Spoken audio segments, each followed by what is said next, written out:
Salut,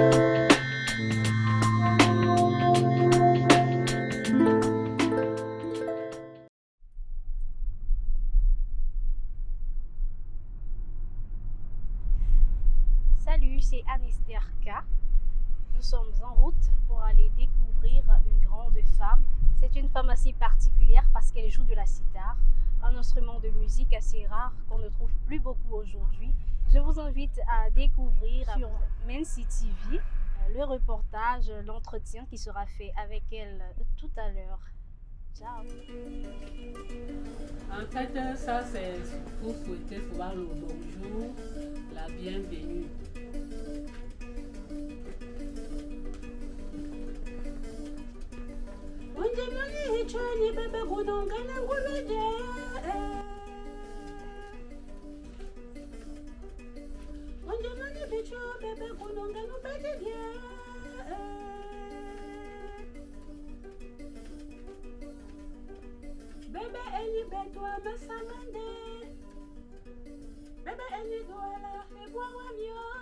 Voilà, on a eu droit à une superbe introduction. Vraiment, c'était magnifique. Merci, merci. Voilà, c'était notre bonjour. Vous nous avez souhaité bonjour avec cette magnifique mélodie. Et nous vous disons merci pour cela.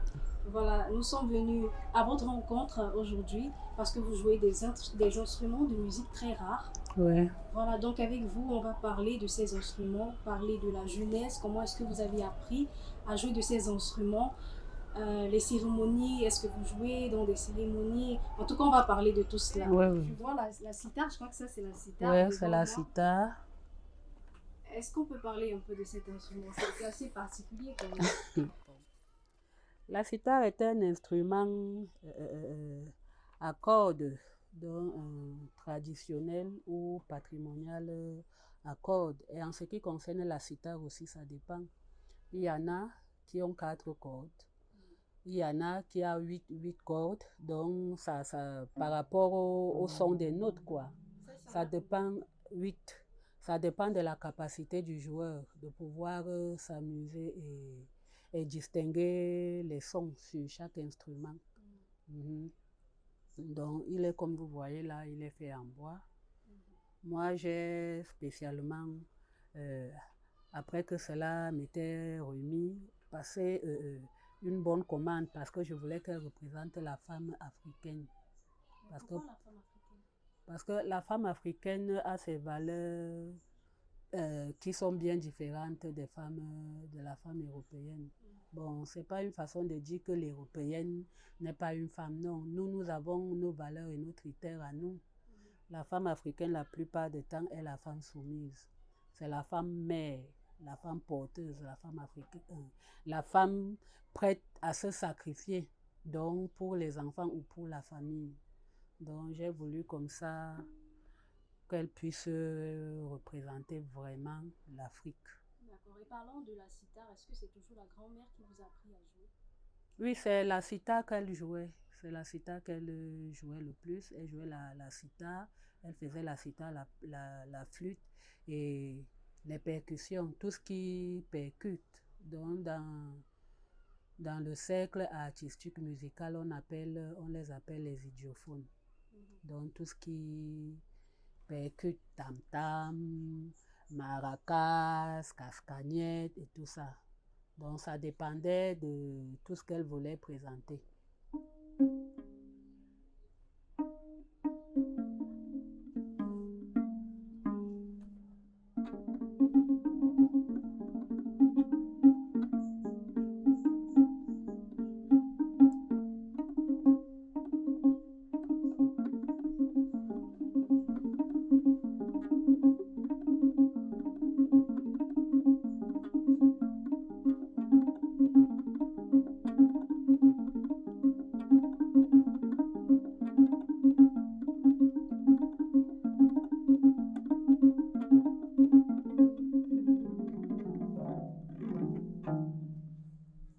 Ouais.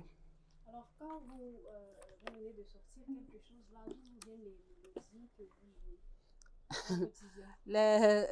Tout ce qui marque dans la vie, tout ce qui impressionne, Tout ce qui marque tout à l'heure, j'étais en train de vous faire comprendre que pour que je compose, il faut que je, je, je, je, je me retrouve, que je sois touchée. Par quelque chose, Que par je une sois situation. touchée, oui. Donc je ne me lève pas. Je ne suis pas de ceux qui disent qu'ils rêvent.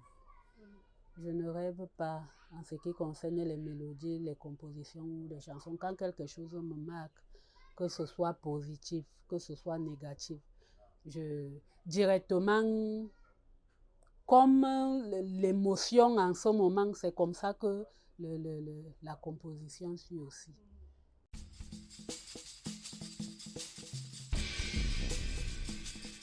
Maison Mansi, Authentic Art.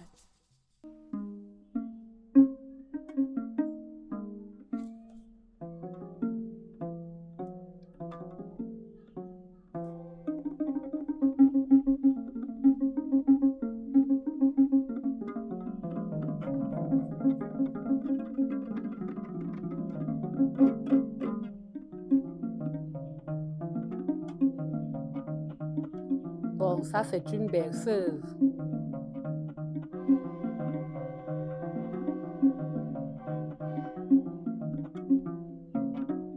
Yajegulegu dada hudu bangagununya Yajegulegu dada hudu bangagununya Angaegule uganyunhe hudu bangagununya Ebida swasag yada hudu bangagununya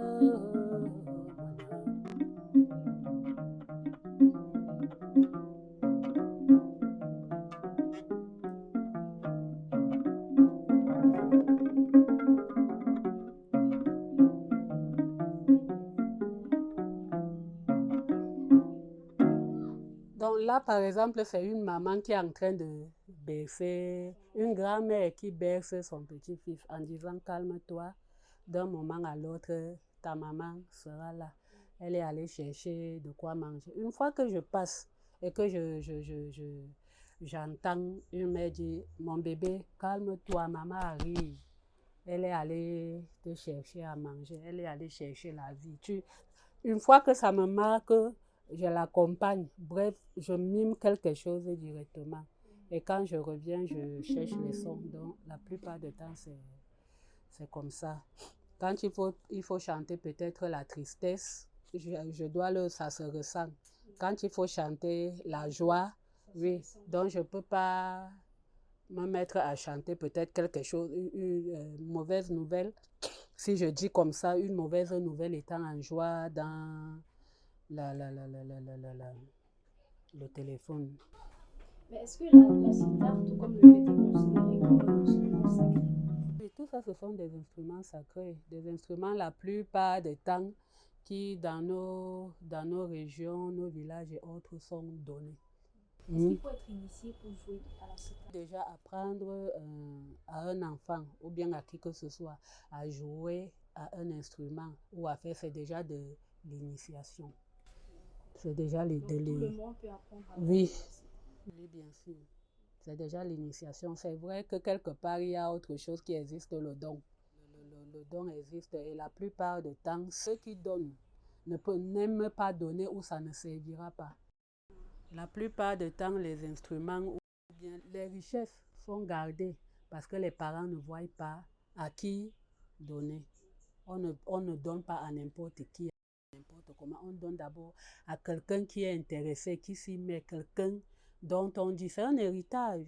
C'est un héritage. Quand déjà toi, parent, tu laisses un héritage pour tes enfants, tu voudrais que cet héritage soit bien géré.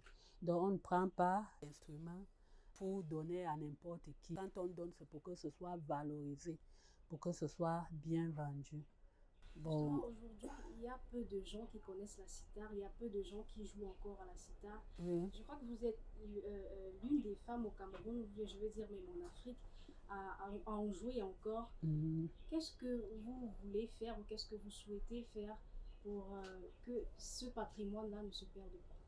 Déjà le partager. comme je suis en train de le faire. Avoir déjà l'amour parce que pour partager, pour instruire les autres, il faut que je le partage déjà avec moi-même. Comme c'est un héritage qui m'a été offert comme ça, il faut que je puisse partager. J'ai l'habitude d'encadrer les enfants, les jeunes, en leur demandant de ne pas laisser leur richesse. Et il y en a qui s'intéressent. Oui, il y en a qui s'intéressent. Il y en a qui s'intéressent et j'ai l'habitude de donner déjà certains pas, montrer déjà certains pas. Il y en a qui s'intéressent. Donc c'est valoriser, parler de la culture, me présenter parce que je ne fais pas que ça. Je peux faire tout ce que les autres font, hein, du jazz, j'en fais et tout. Mais j'impose cet instrument parce qu'il fut à un moment, certaines personnes se disaient, bon, jazz, quand il faut parler du jazz ou chanter jazz, il faut le piano, il faut le... J'allais demander justement, est-ce que on peut allier la sitar avec la tradition et la modernité? Quand vous entendez parler de musique universelle, c'est ce mélange d'instruments traditionnels aux instruments modernes. Donc ça devient ouvert. La plupart même des concerts que je fais ont toujours été métissés, quoi. Donc je joue avec l'instrument et il y en a les autres instruments qui accompagnent de même. C'est possible. La musique, c'est le son. Donc, comme en touchant la guitare, ça sort une note. De même, l'ovette, la flûte traditionnelle, artisanale. Bon, j'ai fouillé ça là, je n'ai pas vu. Je vous l'aurais montré. Machin, ça sort des sons. Ce sont des sons, des notes de musique. On peut les jouer et les ramener comme on veut. On peut leur jouer, donc faire par exemple du jazz.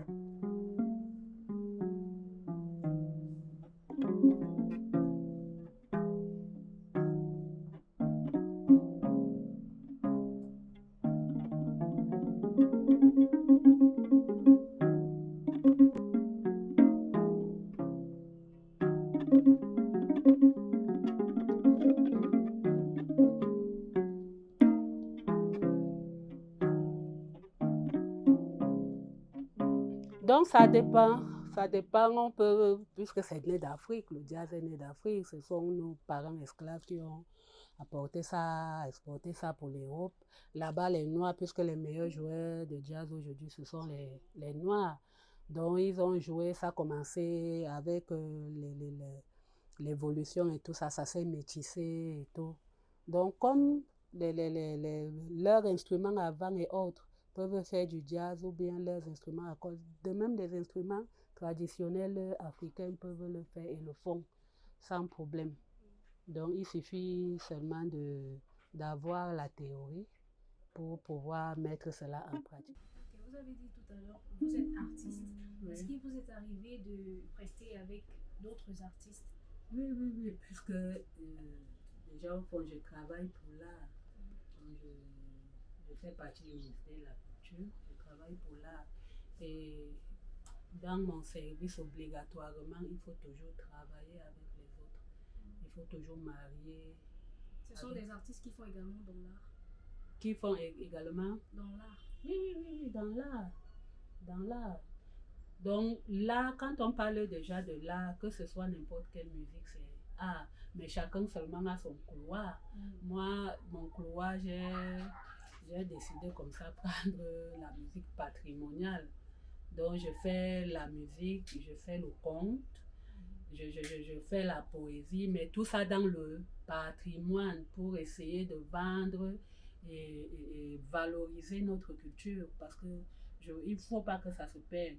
Il faut bien des personnes pour relever cela et tenir afin de donner aux autres pour que ça ne puisse pas se perdre. Donc ça, c'est mon objectif. Promouvoir vraiment notre culture à tous les niveaux. D'accord. Et dans cet objectif-là que vous vous êtes fixé, quelles sont les difficultés que vous rencontrez? Bon, les difficultés, que je rencontre, bon, je peux dire je rencontrais. Peut-être moi-même aussi, quelque part, j'étais négligente. Parce que depuis que je fais cet art, je suis restée fermée. Je suis restée fermée. Je m'étais à un moment dit que le public ne devrait pas comprendre ce que je fais. Et je me trompais. Parce que depuis que je me suis lancée, c'est aimé, c'est apprécié. Est-ce que vous avez été approché par des médias pour essayer d'expliquer un peu, bon, de partager? Tout à l'heure, j'étais en train de dire, c'est maintenant que je suis en train de m'ouvrir. Les médias s'y intéressent. Puisque la plupart du temps, je ne vais pas vers eux, ils m'appellent. Une fois que je fais une petite sortie, il y a d'autres qui s'y intéressent. Non, les médias sont intéressés. Les médias sont intéressés. Bon, mais j'aimerais, c'est mon souhait, que ce soit encore plus promu et qu'il y ait encore plus de joueurs, quoi. Plus d'artistes pour qu'il y ait, si je peux dire comme ça, match avec ce qui se déroule dehors, qui n'est pas déjà mauvais, mais simplement imposer notre culture. Parce que quand tu vas au Sénégal, quand tu vas au Burkina Faso, quand tu vas au Bénin, ils ne sont pas autant riches comme nous, hein. Pas du tout. Mais le peu qu'ils ont, c'est ce qu'ils présentent partout. Et quand on regarde au fond, ils sont les meilleurs. On se dit qu'ils sont les meilleurs. Juste pourquoi? Parce que trop de promotion, leur état, leur soutien et leur expose. Contrairement à nous autres. Ici, pour le moment, on soutient beaucoup plus certaines musiques que les musiques de tradition. Donc c'est pour cette raison que je dis, moi, je n'aimerais qu'il y ait beaucoup plus de personnes qui comprennent ce jeu, que nous soyons plus nombreux et que ce soit promu, comme par exemple au Sénégal, comme par exemple, ils n'ont que 2 rythmes, mais c'est quand on entend le Sénégal. Nous ici, nous avons tout, nous jouons la sitar, comme eux, nous jouons la kora quand vous allez au nord. Quand nous avons le verre, nous avons les flûtes, nous avons les sanzas, nous avons. C'est que malheureusement, je n'ai pas tout ça, j'ai perdu, donc je vous aurais montré. Donc il faut que ce soit. On découvrira, je crois qu'on aura d'autres occasions.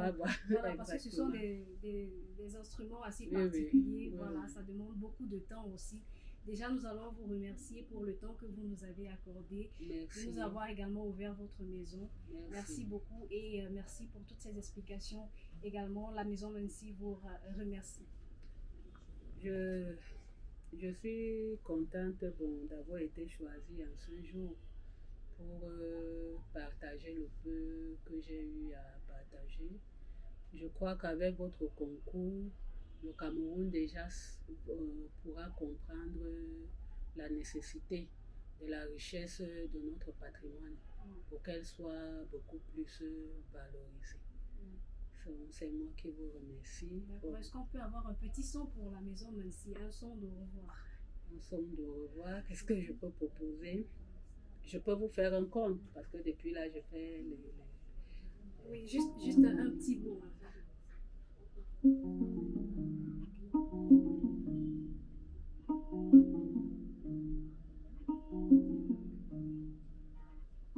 Merci déjà à l'auteur de donner mes sincères remerciements.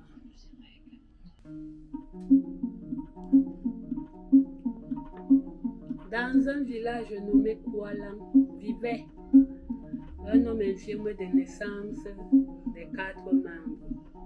Dans ce village, une manifestation organisée à son absence était vouée à l'échec. Sa manière, sa façon de danser les épaules donnait la joie à la vie à tous les habitants du village. Les femmes à le voir danser pleuraient. Il leur offrait en gros tout ce que leur cœur désirait. Un jour, après une énième plainte d'un habitant sur le chef, le patron des lieux décida comme ça tendre une embuscade à Kanambani, l'artiste infirme. Question de savoir si ce qu'il avait souvent appris de lui était vrai. Une fois les soldats arrivés au lieu indiqué, ils trouvaient nus, comme 2 vers de terre couchés sur un lit en bambou, Kanambani, l'artiste infirme, cette fois avec la propre épouse du chef à lui. Le rapport arrivé au lieu indiqué, le chef du village s'est mis en colère et décida ne plus jamais voir Kalambani l'artiste infirme dans une manifestation organisée à l'église. Plusieurs semaines après, n'ayant toujours pas digéré sa colère, il chassa Kalambani l'artiste infirme du village.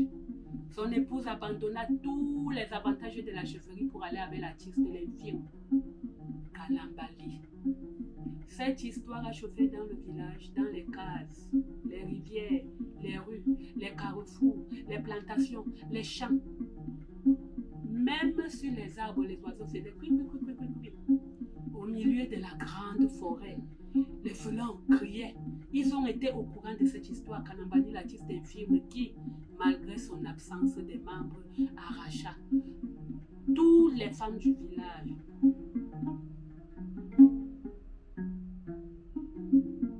Kalambali, aye, motomwana. Kalambali, aye, motomwana.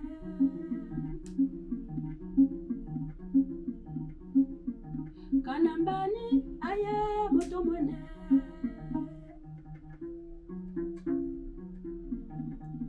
Ambale hida, kanegunga, moto begulene. Motomwana, ambale luno, kanabigondo. Bogoto hopumu, yagedonga, mbambale gumu, fidene gunga. Bale hime kumene. Moto kanabigondo, ambale onodobo, moto pumu, yagedonga. Kanambali, aye, motomwana.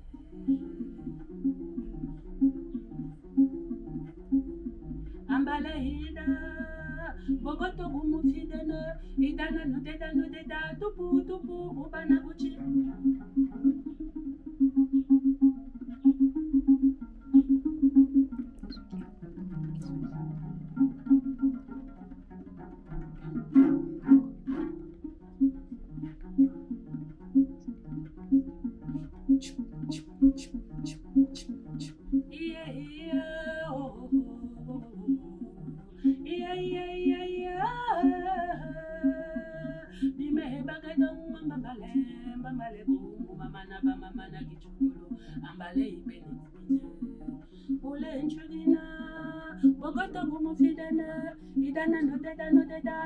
Tupu, ubana guchi.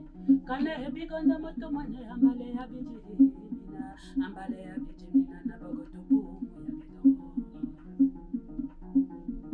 Kana ambali, kala ambali.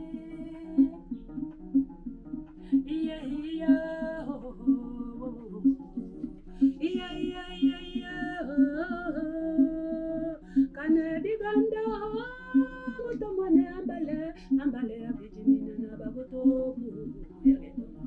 Kane bigonda moto mwane ambale ya bijimina na bogotupu yagedo. Donc, j'ai voulu quand même partager un conte. Oui, merci beaucoup. Conte chanté.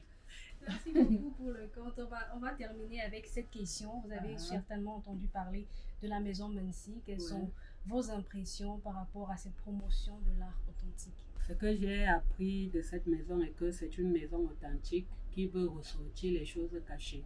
Je ne peux que encourager la maison à aller de l'avant. C'est une maison qui fera des grandes choses, même que vos efforts puissent payer. Voilà, merci beaucoup. Merci beaucoup à vous.